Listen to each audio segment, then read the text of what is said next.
Bonjour à tous et bienvenue dans cette session de l'information dont voici les titres. Une cérémonie d'hommage a été organisée ce jeudi 20 août 2026 en l'honneur d'un diplomate béninois, ancien ambassadeur du Bénin près l'ONU. Une occasion pour les autorités, collègues et proches de saluer sa mémoire et son engagement au service de la nation. Précision à suivre pendant ce temps.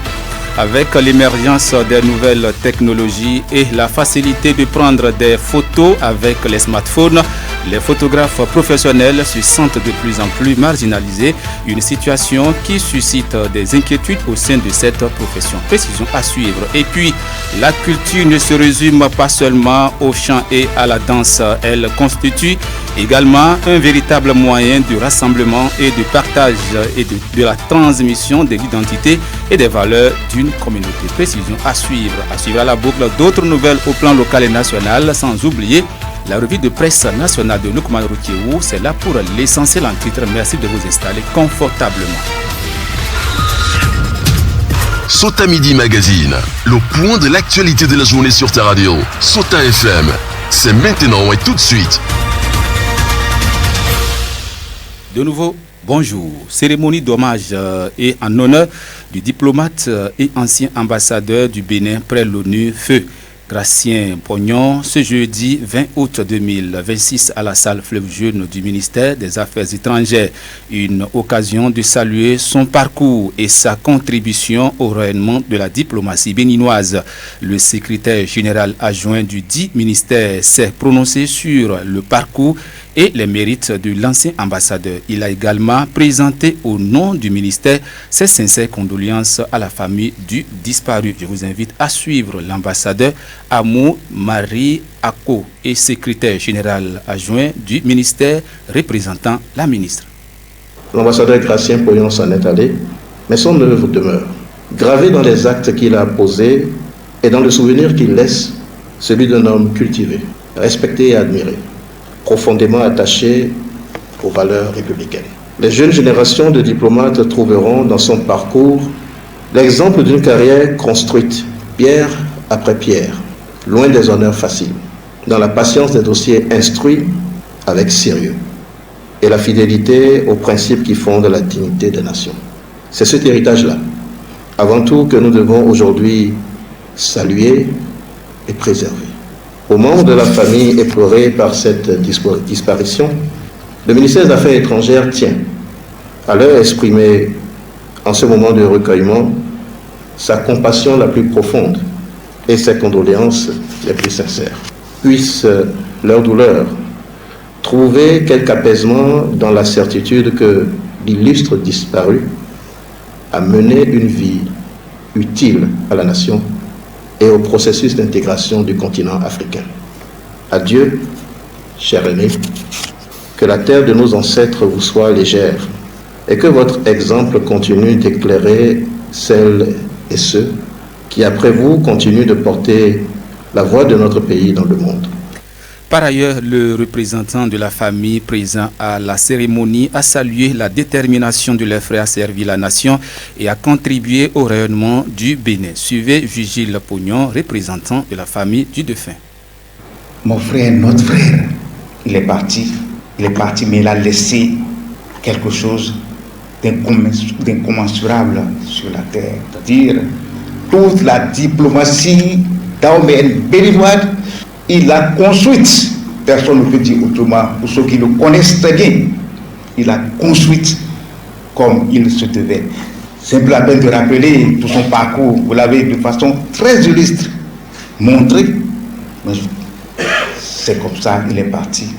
Je voudrais que chacun garde en son cœur profondément qui a été Pognon Gratien, illustre ambassadeur incontestable. Partout où il est passé, c'est avec des éloges.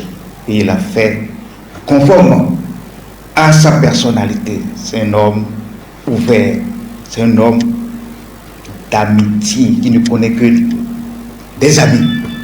Il avait souvent, et il le disait, c'est devenu donc un leitmotiv chez lui, on ne peut pas être ami et devenir ennemi.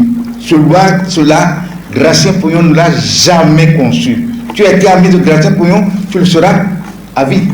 Il disait aussi, si nous n'avions pas été amis, mais c'est que nous ne devions pas l'être. Pour le représentant de l'Association des ambassadeurs et ministres plénipotentiaires de la République du Bénin, l'ambassadeur Gracien Pognon était un serviteur dévoué de l'État et un modèle pour la corporation des ambassadeurs. Il a salué sa mémoire et rend hommage à son engagement au service de l'État et de la diplomatie béninoise. Jacques Adandé, qu'on écoute. L'ambassadeur Pognon a été, comme diplomate, un serviteur dévoué de l'État et constamment à la recherche de l'excellence, essentiellement préoccupé de l'intérêt national, soucieux en toutes choses de l'information juste, objective et courageuse à fournir à son gouvernement et ce faisant mériter le respect et la considération de ses autorités nationales. Par la personnalité qu'il a incarnée, le remarquable travail qu'il a accompli à tous les niveaux de responsabilité, la manière brillante dont il a servi notre pays et l'Afrique tout entière, il a gagné le respect et mérité de servir de modèle aux générations africaines montantes. C'est en reconnaissance de ces inestimables qualités que le gouvernement du Bénin a estimé nécessaire d'organiser cette cérémonie d'hommage. Gracien Pognon, diplomate émérite, grand serviteur de notre État, modèle pour la corporation des diplomates, entre aujourd'hui dans le panthéon de la diplomatie du Bénin. Nous saluons sa mémoire, nous garderons son souvenir, nous renouvelons nos condoléances émues à sa famille. Autre volet de l'actualité, que reste-t-il du métier de photographie au Bénin? Avec l'émergence de nouvelles technologies de prise d'image, les acteurs de la profession qui a connu des moments de gloire se disent oubliés. Se sentent oubliés, c'est du moins ce que relève un reportage réalisé par Lukmano Rukewu. Selon ses investigations, la photographie se trouve de plus en plus menacée. Suivez plutôt. Mon grand-papa était photographe et mon père aussi était photographe. Ils sont connus sous le vocal d'opérateurs de prise de vue. Autrefois présents à tous les événements, ils sont de moins en moins sollicités au fil du temps, mais nourrissent encore l'espoir de voir ce métier renaître de ses cendres, bien qu'étant menacé de disparition avec l'avènement des smartphones. Issa Adeyemi, que nous avons rencontré, exerce ce métier depuis plusieurs années. Avec la photographie, ce quinquagénaire approximatif a pu se réaliser avant que les choses ne chamboulent.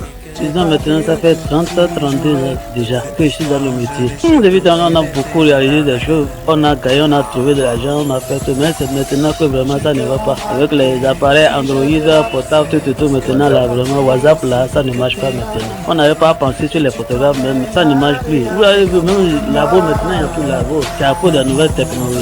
Des fois, ils n'arrivent pas à laver les photos. C'est de là qu'ils vont aller faire, nous aussi, on va gagner pour nous. Mais ils n'arrivent pas à venir vers nous. Ce métier-là, c'est déjà disparu. Sans vous mentir, avec les WhatsApp, maintenant, on n'avait pas gagné. Ce qui nous arrange maintenant, c'est le jour de la fête, on va à la mosquée centrale, on fait les photos. Après la fête, maintenant, c'est fini. À côté des photos, maintenant, là, il n'y a pas. Mais sauf la carte d'identité. Les photos d'identité, maintenant, qu'on arrive à utiliser pour trouver ce qu'on va gagner dedans. La preuve, dans son atelier, nous avons pu constater à travers la poussière et des toits d'araignées qui cohabitent ensemble que l'endroit était peu visité par des clients. Et fort de cette expérience quotidienne pour joindre les deux bouts, le Sueur Adeyemi a dû changer le fusil d'épaule avec une autre corde à son arc. Il s'est reconverti en revendeur de vélos touristes afin de supporter les charges familiales. L'air attristé, c'est avec désolation qu'il se confie à notre micro. Vous pouvez apprendre, si vous allez dire que c'est ça que vous allez trouver à gagner pour manger, ça ne vous arrange pas. Ça, vous voyez que comme ça ne marche pas là, j'ai trouvé un vélo maintenant. Souvent les vélos maintenant, les gens me donnent, je vais pour trouver. Pour avant là, c'est bon. Maintenant là, ça ne marche pas du tout. Ça ne va pas mieux même. Avant là, on trouve, on dit photographe, tu vas, il y a cérémonie, il y a baptême, il y a mariage. Maintenant, mariage, baptême, là, tu ne vas trouver un photographe. Tout le monde, c'est avec les caméras portables, Android, tout. Plusieurs apprentis ont été à l'école de la photographie chez Issa Adeyemi, mais au finish, ont décidé de jeter l'éponge pour une réinsertion vers d'autres secteurs d'activité. Comme ils voient que ça ne va pas, il y a d'autres qui sont militaires, il y a d'autres qui sont gendarmes, il y a d'autres qui sont policiers. Ils ont laissé la paix que vraiment ils vont aller dans un boulot. Il y a des gens qui ont laissé la paix de photo pour être maçon. Ah, photo le roi, le king. Ah. Ses collègues photographes Bio et Ousmane n'en diront pas moins sur les menaces de disparition qui planent sur ce métier. Ça a un impact négatif dans notre travail. Dans les animations, avant, par le passé, on nous appelait les photographes. Dès que tu te présentes, tu t'en sors avec 5 000 ou 10 000 comme ça. Actuellement, les gens s'adonnent à leur portable Android et ils prennent des images eux-mêmes. Donc, ils viennent au labo. Bon, malgré le coût, ceux-là préfèrent aller directement payer les laboratoires et cela joue dans notre travail. Ça, le métier n'a plus sa valeur comme du passé. Avant les baptêmes de libération, on appelait les photographes. Tout se fait maintenant avec des portables. J'ai vu que maintenant ça a beaucoup changé.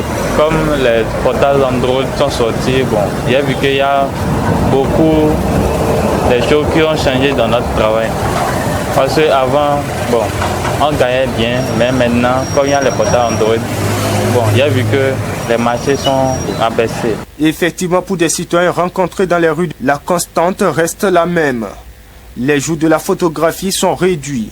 L'avenir de la photographie, elle est en voie de disparition, en lieu et place des smartphones. Puisque aujourd'hui, l'homme est prêt à l'instant T à se prendre une photo. S'il a bien sûr un smartphone, et il voit que se rendre dans un studio pour qu'on lui passe une photo, c'est temps d'aller là-bas, il préfère se prendre une photo lui-même. Nous avons une perte de temps. Il y a quelque chose en voie de disparition, c'est que son avenir est peu probable. La photographie n'a pas trop de chance. La selfie, quand c'est très simple, quand tu n'as plus de dépenses à faire, avec un bon portable, c'est plus rentable que les appareils photo. C'est un métier qui tend dans la voie de disparition parce qu'avec ces appareils, on n'a plus besoin des appareils photo et c'est plus rentable pour nous les jeunes et c'est rapide encore.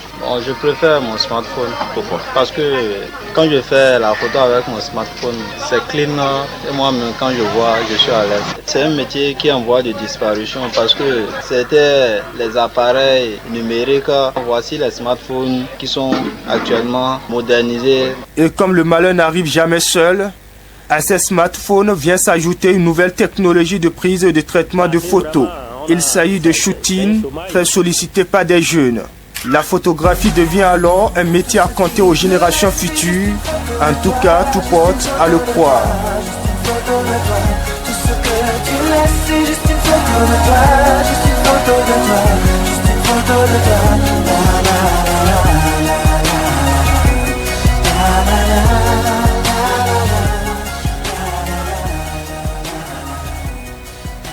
Merci à vous, Lukman Rokiwo, pour ce reportage. D'une information à une autre, vous l'aurez sans doute constaté, certains jeux d'enfance, notamment le cerf-volant, le jeu de chou, de buntu, chez les filles et autres, disparaissent dans le quotidien de la nouvelle génération. Ils sont nombreux aujourd'hui, les jeunes et adolescents, à s'intéresser plus à la technologie et au sexe pour se distraire. Sur la question, les Malamvillois rencontrés se sont prononcés. Je vous invite à suivre un extrait de leurs propos. À l'époque, il y a vraiment des divers jeux que les jeunes enfants faisaient. C'était bon pour se distraire. Mais aujourd'hui, on constate que c'est la recherche de gains qui prône surtout. Dès qu'il est 19h là, tu vois les jeunes filles circulent un peu partout dans les tricycles, sur les motos. Donc, et aussi le téléphone portable. Parce que si j'ai mon téléphone portable, si je voulais me divertir, donc je peux me connecter ou regarder des vidéos comme ça. Aujourd'hui, il y a des jeux où la génération nouvelle ne comprenne pas c'est quoi même. Ils ne pratiquent pas ça, donc c'est en voie de disparition. Maintenant, on ne voit plus ces trucs-là parce que nous, les choses qu'on avait faites, maintenant, on constate que ça a disparu. Et cela s'explique par le développement aussi de la technologie parce qu'en temps, on n'avait même pas les télévisions, on n'avait rien. On s'occupait seulement entre nous, en s'amusant, tout ça là, et on se rassemblait. Mais aujourd'hui, les enfants, ils ont plusieurs possibilités. Soit de regarder la télévision, ou bien s'occuper avec les portables et consoles. Le petit constat que je fais, avant, il y avait les jeux d'enfance qu'on faisait avec on se rassemble, les hommes jouent et les femmes se rassemblent, ils jouent le traditionnel de Buntu qu'on dit. Maintenant, il n'y a plus ça. Le portable, la génération de portable a tout gâté. Parce que quand tu vois un enfant de 8 ans à 10 ans, il se manipule avec du portable, personne n'a plus de temps de quelqu'un. Madame, monsieur, le journal se poursuit, mais nous marquons une courte pause. Sota Info Midi, le point de l'actualité sur ta radio. On en vient à cette information. À Malanville, la culture ne se limite pas au chant et aux danses. Elle peut aussi devenir un véritable moyen de rassemblement et de transmission de l'identité. C'est dans cet esprit qu'un groupe culturel réunit des fils et filles de Ndaka autour de la musique et des rythmes traditionnels. L'un des animateurs du groupe Tam Tam à la main et au rythme de la musique est revenu sur la genèse de cette initiative. Bruno Gaclé nous en dit plus dans ce reportage.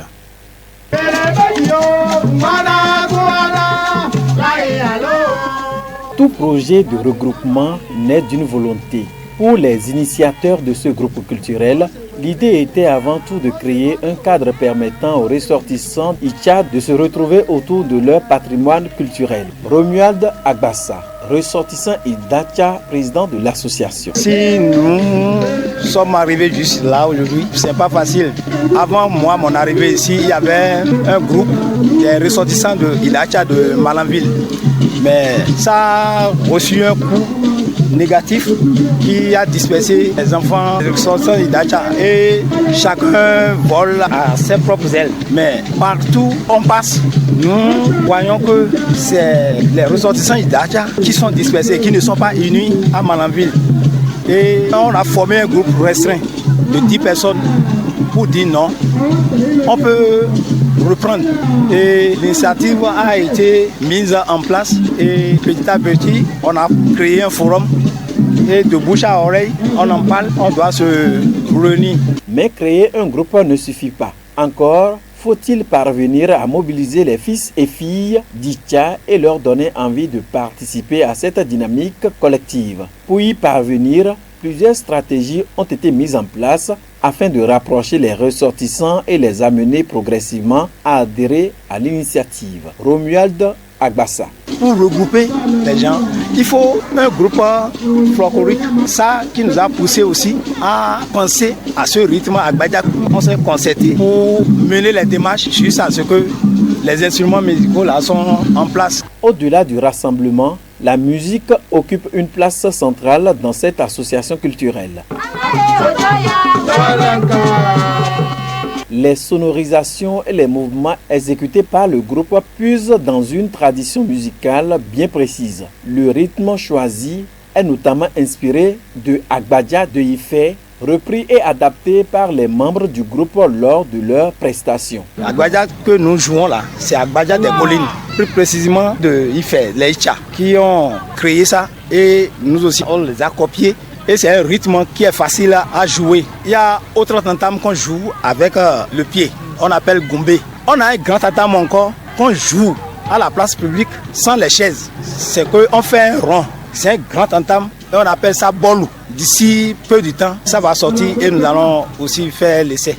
À travers les chants, les tam-tams et les prestations culturelles, c'est donc une communauté qui cherche à préserver ses liens et à faire vivre son identité. Pour l'initiateur, voir les fils et filles d'Idacha réunis autour de cette même passion construit déjà une véritable réussite. Romuald Agbassa. Je suis très heureux parce que mon objectif est atteint juste à 85% au moins. Donc si on ne baisse pas les bras, on peut y arriver. Comme c'est l'essai, nous allons faire un programme pour jouer.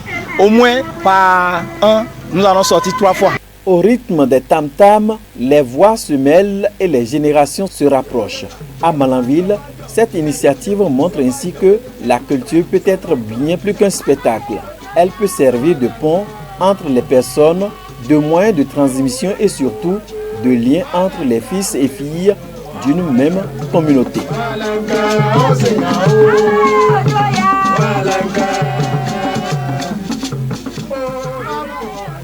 Merci à vous Bruno Gakli pour ce reportage. Juste après, vous nous parlerons cette fois-ci des informations hors de nos frontières et c'est avec Ousmane Tinouala. Bonjour. Bonjour. L'Assemblée nationale au Sénégal clôt sa session extraordinaire et met en suspens 2 tests portés par le PASTEF. Vous nous dites. Effectivement, Zulkifilona, au Sénégal, l'Assemblée nationale a terminé jeudi 20 août de l'an 2026 son marathon législatif. Cette semaine, 5 tests étaient à l'ordre du jour de la session extraordinaire. Les 3 projets de loi issus du gouvernement ont été adoptés et sont en attente de promulgation. En Libye, Ousmane Tinouala, 15 ans après la chute de Mahama Kadhafi, l'unification improbable du pays, vous nous dites. C'est une réalité, Zulkifilona, 15 ans après la chute du régime de Mahama Kadhafi, le 20 août de l'an 2011, la Libye ne trouve toujours pas le chemin de la stabilité et de la souveraineté. Le pays reste divisé entre 2 pouvoirs parallèles qui cherchent à se pérenniser sur le fond d'institutions profondément fracturées pour les Libyens qui avaient un temps aspiré à davantage de liberté, de prospérité et à une vie plus paisible. Le constat est amer. Ce 15e autant pour moi anniversaire de la chute de Mahama Kadhafi s'accompagne d'une série de violences qui ont touché l'Est comme l'Ouest du pays. À Benghazi, le général Al-Mansouri, chef du service de renseignement du maréchal Khalifa Haftar, a été assassiné.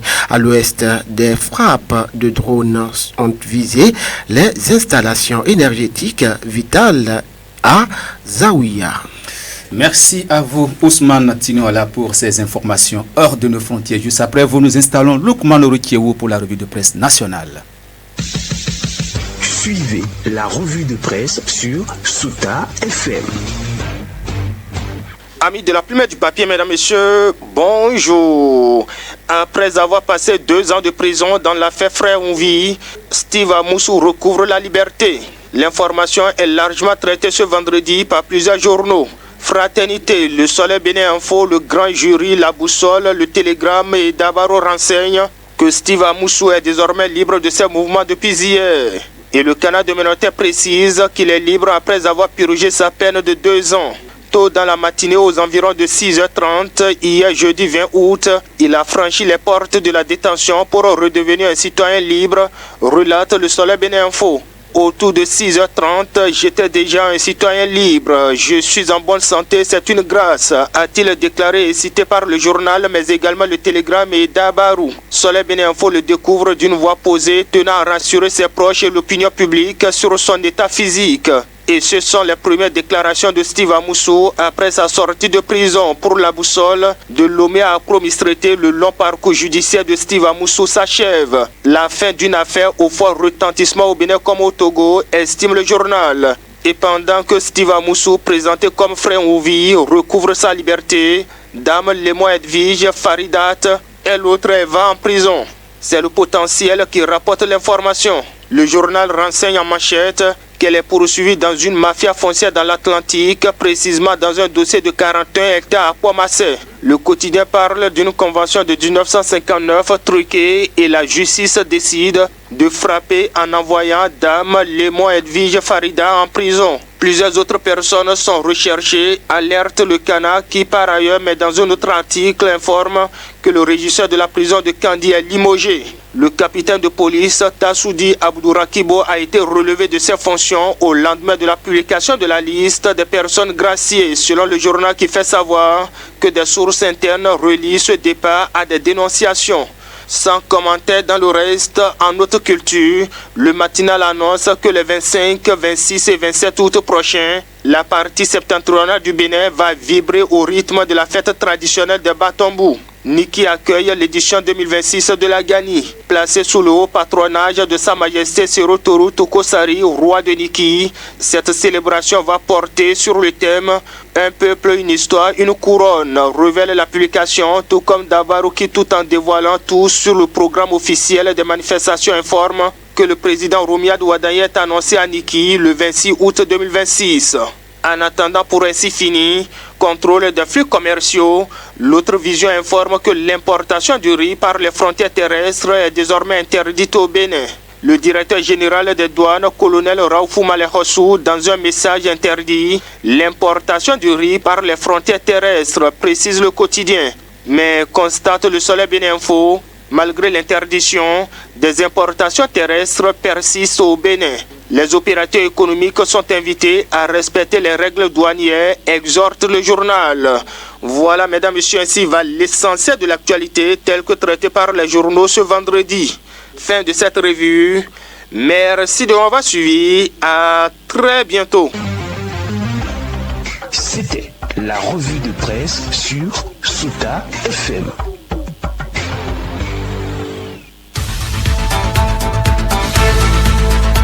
Mesdames, Messieurs, ainsi s'achève cette session de l'information. Merci de nous avoir suivis. Je suis Zulkiflu Lona à la présentation. J'ai bénéficié de la collaboration technique de Aboubakar Doko. À l'édition, Oulda Saré. Bonsoir chez vous. C'était Souta Midi Magazine.